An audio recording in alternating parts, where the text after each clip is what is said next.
Pemirsa, seorang oknum mahasiswa Fakultas Hukum sebuah universitas di Bali ditangkap polisi karena berjualan ekstasi. Tersangka mengaku berjualan barang tersebut lantaran berniat membantu rekannya yang berada di dalam lapas. Polisi meringkus tersangka JS yang masih tercatat sebagai mahasiswa Fakultas Hukum sebuah universitas di Bali ini setelah polisi mendapatkan informasi tersangka kerap mengedarkan pil terlarang tersebut kepada teman-temannya. Dengan melakukan penyelidikan, akhirnya polisi meringkus tersangka JS yang tinggal kos di Jalan Siulan Denpasar saat nongkrong pada sebuah minimarket di Jalan Raya Puputan Renon. Saat ditangkap, tersangka sempat mengelak sebagai pengedar narkoba. Namun demikian, polisi langsung melakukan penggeledahan tempat kosnya dan menemukan 2 butir pil ekstasi. Mengamankan seorang yang mengaku mahasiswa yang sebuah perguruan tinggi di Denpasar ini.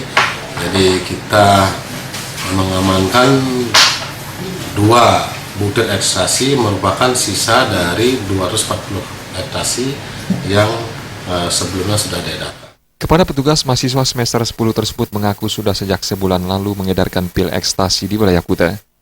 Pil tersebut didapatkan dari seorang napi berinisial NY yang sedang ditahan di sebuah lapas di Jakarta. Awalnya tersangka mendapat kiriman sekitar 240 butir dan sebanyak 238 telah habis diedarkan. Berkecimpung menjadi pengedar narkoba, menurut tersangka hanya semata-mata membantu rekannya NY. Pak kali udah jual? Siapa?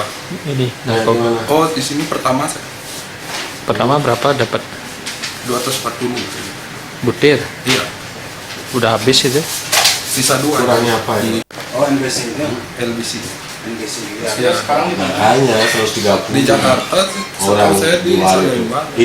Atas perbuatannya tersebut, kini JS menjalani pemeriksaan intensif pihak kepolisian. Rai Swantara, Bali TV. Kini kami